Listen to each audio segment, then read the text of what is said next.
Hello guys, welcome to my channel. Today we are going to see how to remove BitLocker encryption in Windows 10 or Windows 11. I show you guys how to do it. First open up File Explorer, go to this PC and you just need to open this locked drive guys. First enter your password, select unlock. After unlocking the drive, just minimize it.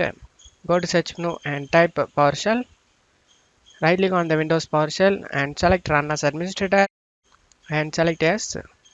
Now you just need to check my video description for this command used in my video. Just copy the first command and paste it, edit and paste it.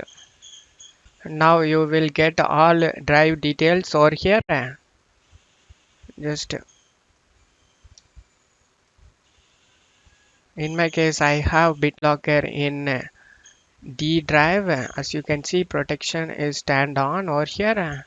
The D drive, C is turned off. To remove that, copy the second command. Before copying it, you just need to change the drive letter guys.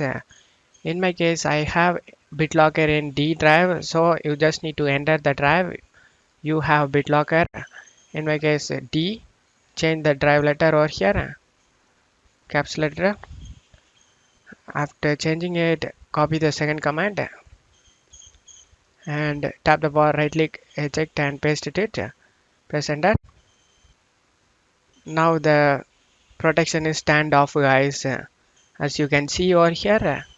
To remove the encryption, you just need to copy the third command. Before copying it, you just need to change the drive letter guys.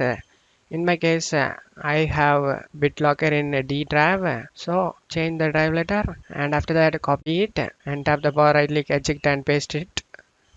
After pasting it, the BitLocker encryption has been removed guys. And that's all you have to do it guys. That's it for today's video. Give me a like and subscribe. Thank you.